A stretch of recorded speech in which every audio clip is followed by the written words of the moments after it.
I heard we had one of the lowest, maybe the lowest mortality rate anywhere in the world. Do you have the numbers, please? Because I heard we had the best mortality rate.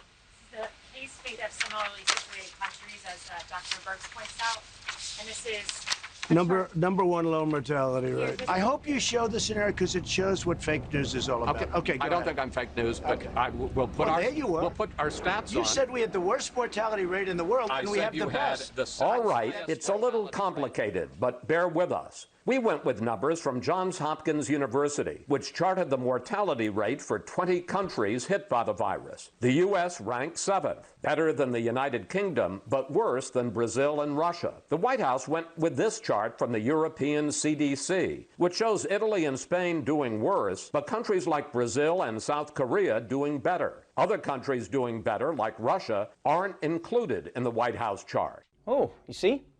Chris Wallace did 2 things right there that Trump absolutely hates. He proved him wrong, and he made him do homework. And the funniest part about this to me isn't that Trump used a bullshit chart to prove that America has the best mortality rate. It's that even on a bullshit chart, it's still not true. I mean, if you just want any chart that's going to show how well you're doing, well, just go all the way with it. And that wasn't the only time Trump tried to bring receipts that he didn't actually have. Here he is attempting to prove that Joe Biden said he wants to defund the police. They want to defund the police, and Biden wants to defund the police. Sir, he does not. Look, he signed a charter with Bernie Sanders. I will get that one, just like I was right on the mortality rate. Did you read the charter that he agreed to? It says nothing about defunding the police. Oh, really? It says abolish. It says defund. Let's go. All right. Get me the charter, please. All right. Chris, you've got to start studying for these. He says defund the police. He says defund the police. They talk about abolishing the police. They talk about illegal aliens pouring. I look forward to seeing this. Sir, I'm not disagreeing with you on any of those. I'm disagreeing about defund police. The White House never sent us evidence the Bernie Biden platform calls for defunding or abolishing police because there is none. Oh man, I don't care how many times I watch it. It is priceless. Seeing Trump flail around, trying to find a fact that he made up. And it actually shows you how his brain just kind of mixes up everything he reads into one big information smoothie. Because clearly, he read that Biden wants to abolish immigration detention, and he also read that Biden wants police reform, and then his brain just mashed them up into Biden wants to abolish the police. I kind of want to give Trump a book to read, just to see how he would explain it back to me. Green Eggs and Ham is a tragic story about 2 eggs that want to marry a ham. They want to get married. They love each other. But again, another great fact check from Chris Wallace. And I gotta admit, I love Chris Wallace, the journalist. But Chris Wallace, the dad, must be a nightmare.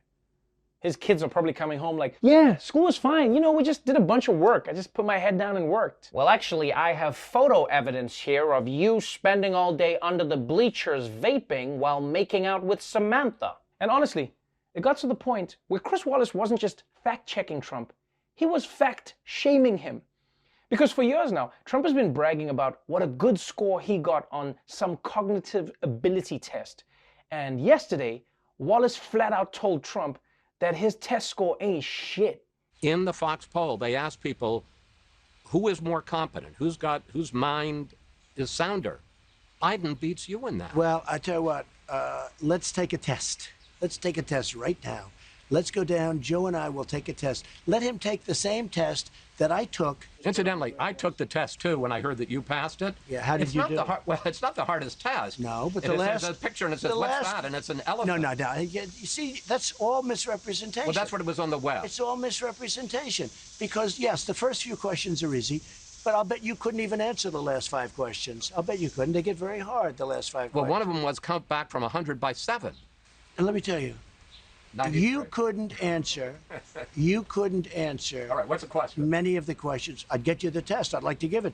But I guarantee you that Joe Biden could not answer those questions. Okay? And I answered all 35 questions correctly. Wow, guys. This is sort of making me sad right now. Because Trump is trying so hard to claim he's a genius because he passed a test where you have to identify an elephant. Which, let's be honest, even for Trump is too easy. I mean, if they wanted to test Trump, they shouldn't have asked him to identify an elephant. They should have asked him to identify his second daughter. Yeah, that would have been impressive. Is it this one? No, that's Jared, sir. Okay. But I was close, right?